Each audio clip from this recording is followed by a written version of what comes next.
Bem-vindos a mais uma análise. Hoje, a gente vai dar um mergulho profundo nos dados históricos do Brasil do século XVIII. E olha, o que essa investigação revela é um design chocante e totalmente deliberado por trás de um dos sistemas de desigualdade social mais duradouros do mundo. Sabe aquela história que por gerações nos contaram de que o Brasil colonial era basicamente um fazendão gigante, desconectado e que só servia aos mercados globais? Pois é, os dados contam uma história bem diferente e muito mais complexa. Parte 1. A ilusão historiográfica.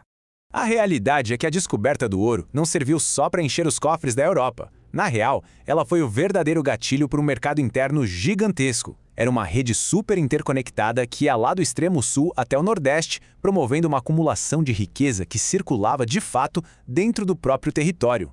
O historiador João Fragoso acerta em cheio quando diz que resumir o Brasil daquela época a grandes fazendas de exportação é literalmente uma ilusão historiográfica. A base da economia, até nas regiões mineradoras, tipo Minas Gerais, dependia absurdamente de pequenos proprietários que focavam no abastecimento local e não apenas nas mega operações para fora.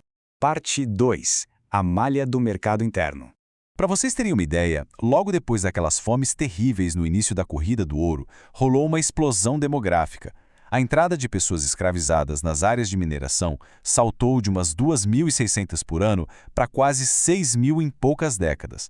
Essa galera toda precisava comer, o que exigiu uma produção local de alimentos gigantesca e imediata. E os dados ilustram isso perfeitamente. Se a gente pegar a comarca do Rio das Mortes entre 1750 e 1779, a gente vê que mais de 60% das unidades produtivas lá eram para abastecimento agropecuário. A mineração pura era só uma minoria. Ou seja, a região mudou de foco muito rápido. Agora, como mover tudo isso? Simples, através de uma teia logística que era um absurdo para a época. Rotas épicas como o Caminho das Tropas e as monções fluviais transportavam de tudo. Pessoas escravizadas, gado, feijão, farinha e até itens de luxo como o sal. Eram viagens de até 5 meses que costuraram as regiões do continente. Para colocar a magnitude disso tudo em perspectiva, pensem nesse número, 308. Em 1726, uma única expedição pelo rio até Cuiabá precisou de uma frota de 308 canoas. Imaginem só o volume de comida cultivada ali mesmo para conseguir abastecer e sustentar uma viagem dessas. É surreal. Parte 3. O poder dos potentados. Aí a gente se pergunta, quem estava no controle dessa grana toda? Não era só a coroa portuguesa não, hein? Eram os potentados, elites locais poderosíssimas, muitas vindas de São Paulo ou da Bahia. Eles não tinham nada de marionetes, multiplicaram fortunas, sendo comerciantes e cobradores de impostos ao mesmo tempo, criando pedágios em pontos-chave como Sorocaba e Curitiba. O esquema de poder deles parecia ter um manual de instruções. Primeiro, garantir títulos militares reais, tipo guarda-amor. Segundo, pegar o monopólio da arrecadação de impostos. Terceiro, controlar redes imensas de terras e de pessoas escravizadas. E, por fim, casar os filhos entre essas famílias para selar e perpetuar essa autoridade absoluta sobre o território. Parte 4. O tráfico e a escravidão. Tragicamente, toda essa engrenagem de mercado e de poder dependia de um comércio transatlântico de pessoas escravizadas que era incrivelmente concentrado. Olhando para a frota da Costa da Mina em 1751, a gente descobre que apenas 4 mercadores de Salvador dominavam metade de todos os 24 navios. Era um monopólio brutal. E aqui entra um nível de oportunismo econômico sombrio. Os mercadores baianos pegavam o fumo de péssima qualidade, um refúgio que Portugal nem deixava entrar na Europa, e transformavam na principal moeda de troca. Eles usavam esse lixo para dominar os holandeses na compra de escravizados na África Ocidental. Parte 5. A sociedade católica perfeita. Tudo isso tinha um propósito muito claro. A riqueza canalizada por esses potentados servia para construir uma ordem social estrita, o antigo regime dos trópicos, ou a sociedade católica perfeita. E o pulo do gato aqui é que a desigualdade extrema não era um erro de percurso. Ela era a grande virtude, a fundação que mantinha tudo de pé.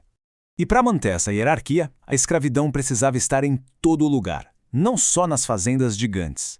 Os dados de Araritaguaba, em 1726, são reveladores. Existia uma base imensa de pequenos proprietários, com 1 a 4 escravizados. Os megaproprietários eram só 2,9%. O sistema estava perfeitamente entrelaçado no dia a dia de todo mundo. Agora prestem atenção nesse número: 67,2%. Até 1775, essa era a porcentagem da população de Salvador classificada como preta ou parda.